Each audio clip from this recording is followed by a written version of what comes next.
Corporate दुनिया के इस एपिसोड में सुनिए भारत के दो सबसे बड़े अरबपतियों की ताजा बिजनेस जंग की पूरी स्टोरी। कॉरपोरेट जगत में दो दिग्गज अनिल अग्रवाल और गौतम अडानी, इन दोनों के बीच एक ऐसा सस्पेंस थ्रिलर खेला जा रहा है जो किसी बॉलीवुड मूवी से कम नहीं लगता। एक तरफ माइनिंग और मेटल एम्पायर के मालिक अनिल अग्रवाल, जिन्होंने वेदांता को विश्व स्तर पर पहचान दिलाई। दूसरी तरफ इंफ्रास्ट्रक्चर, पोर्ट्स, एनर्जी और एयरपोर्ट्स का साम्राज्य खड़ा करने वाले गौतम अडानी। बीच में फंसी है जयप्रकाश एसोसिएट्स लिमिटेड यानी जेएएल, जेपी ग्रुप की फ्लैगशिप कंपनी जो कभी Yamuna expressway, Buddh international circuit, JP greens जैसे आइकनिक प्रोजेक्ट्स की मालिक थी, लेकिन आज 57,185 करोड़ रुपए से ज्यादा के भारी कर्ज के बोझ तले दबी हुई है। इस कहानी की शुरुआत 2000 के दशक की चमकदार सफलता से होती है। जयप्रकाश गौड़ का साम्राज्य निर्माण, सीमेंट, पावर, रियल एस्टेट और हॉस्पिटैलिटी में फैला हुआ था, लेकिन ओवर एक्सपेंशन, ऊंची ब्याज दरें और कैश फ्लो की कमी ने सब कुछ उजाड़ दिया। 2017 तक ग्रुप लेवल डेप्ट 75,000 करोड़ रुपए के पार पहुंच चुका था। इसने कुछ एसेट्स बेचे, जैसे अल्ट्राटेक को सीमेंट डिवीजन और जेएसडब्ल्यू को कुछ पावर प्लांट्स, लेकिन जेएएल पर बोझ कम नहीं हुआ। जून 2024 में एनसीएलटी ने इसे कॉर्पोरेट इंसॉल्वेंसी रिजोल्यूशन प्रोसेस यानी सीआईआरपी में भेज दिया। कुल एडमिटेड क्लेम्स 57,185 करोड़ रुपए पर पहुंच गए थे। National asset reconstruction company limited NARCL ने इसका एक बड़ा हिस्सा खरीदा, जिससे सीओसी में एनएआरसीएल की वोटिंग पावर 85.4283% हो गई, यानी इसका फैसला लगभग एनएआरसीएल के हाथ में चला गया। अब प्रक्रिया शुरू हुई और कई बड़े प्लेयर्स मैदान में उतरे। वेदांता, अडानी एंटरप्राइजेस, डालमिया भारत, जिंदल और पीएनसी इंफ्रास्ट्रक्चर। चैलेंजर राउंड में वेदांता ने 17,000 करोड़ रुपए के आसपास की बोली लगाई। अनिल अग्रवाल का दावा था कि उनकी बोली नेट प्रेजेंट वैल्यू यानी एनपीवी के आधार पर सबसे ज्यादा थी, 12,505.85 करोड़ रुपए। एनपीवी का मतलब भविष्य के पेमेंट्स को आज की वैल्यू में देखना है, क्योंकि लंबे समय में पैसा आने का रिस्क ज्यादा होता है। वेदांता का कहना है कि उन्हें लिखित में हाईएस्ट बिडर घोषित होने की सूचना भी दी गई थी।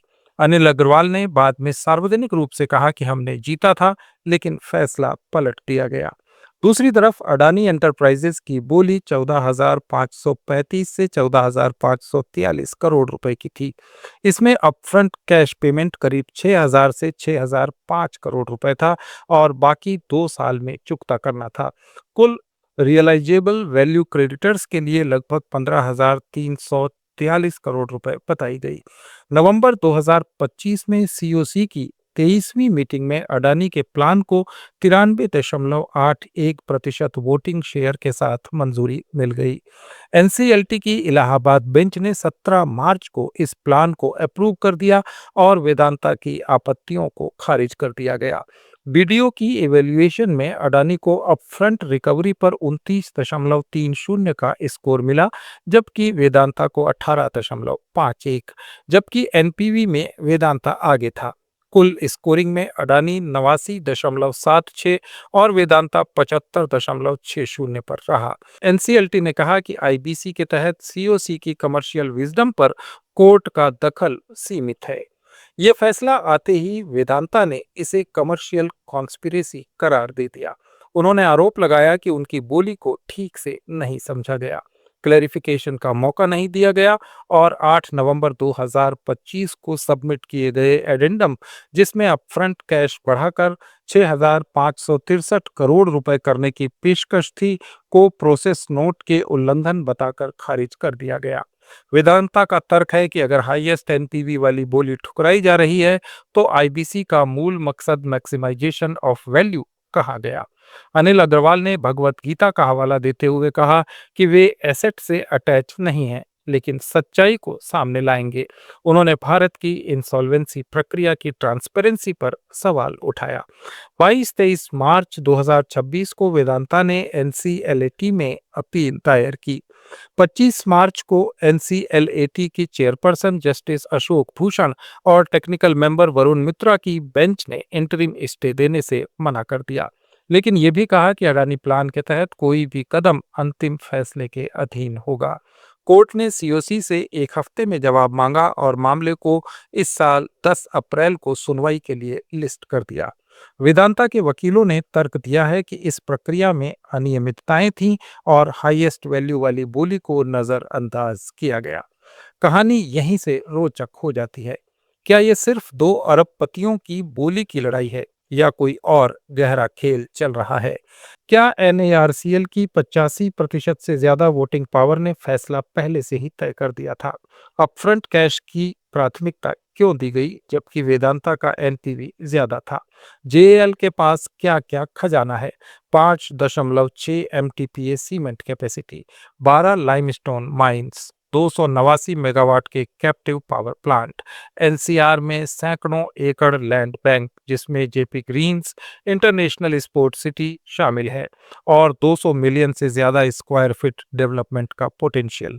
अडानी के लिए ये सीमेंट, पावर और रियल एस्टेट में सिनर्जी का सुनहरा मौका है।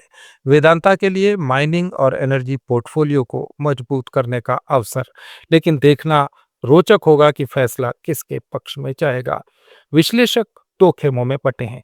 कुछ कहते हैं कि अपफ्रंट कैश और शॉर्ट टाइमलाइन से क्रेडिटर्स को रिस्क कम होता है, खासकर बैड बैंक एनएआरसीएल के लिए। दूसरी तरफ वेदांता के समर्थक तर्क देते हैं कि आईबीसी का उद्देश्य वैल्यू का मैक्सिमाइजेशन है, न कि सिर्फ तेज रिकवरी।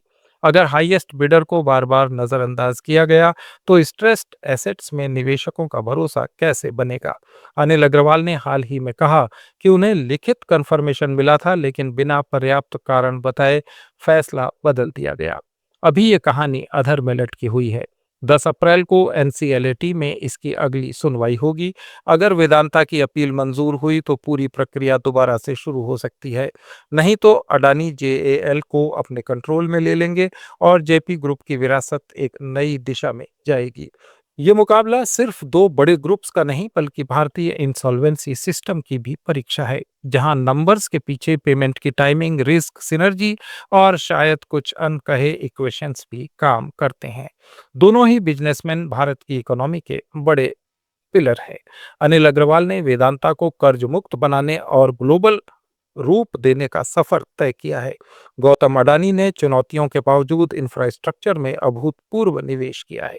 उनका ये संघर्ष देखना रोचक है, लेकिन इससे ज्यादा महत्वपूर्ण है कि प्रक्रिया कितनी निष्पक्ष और वैल्यू ओरिएंटेड रहती है, क्योंकि अगर सच्ची वैल्यू वाली बोली ठुकराई गई तो आने वाले वर्षों में स्ट्रेस्ड एसेट्स का रिजोल्यूशन और भी मुश्किल हो जाएगा। क्या एनसीएलएटी 10 अप्रैल को कोई बड़ा ट्विस्ट देगा? क्या कमर्शियल कॉन्स्पिरेसी के आरोप साबित होंगे या सीओसी की कमर्शियल विजडम अंतिम साबित होगी? ये कहानी अभी खत्म नहीं हुई। ये भारतीय बिजनेस थ्रिलर का बस एक नया चैप्टर है, जहां पैसे, पावर और ट्रांसपेरेंसी की जंग छिड़ी हुई है। कॉर्पोरेट दुनिया में आज इतना ही। कॉर्पोरेट सब्जेक्ट्स पर हमारे इस डेली ऑडियो वीडियो शो को रोज देखने के लिए फॉलो करें लेट्स माइक चैनल को। इसे रेडियो पर सुनने के लिए आप लेट्स माइक ऐप भी डाउनलोड कर सकते हैं। जुड़े रहिए लेट्स माइक के साथ।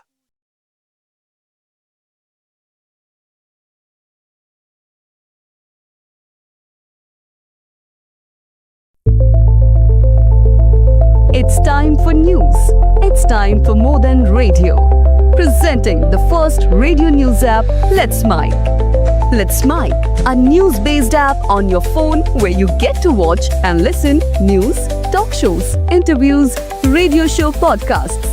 On Let's Mike, you get all relevant information of TV, print, radio, podcast, and digital.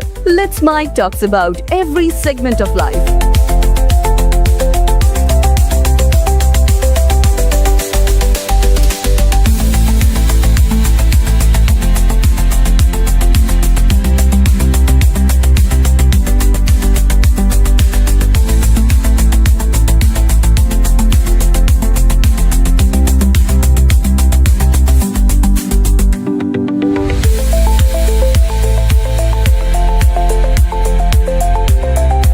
Download app now from Play Store. Available both on Android and iOS mobile phones. Follow us on YouTube, Instagram, Twitter,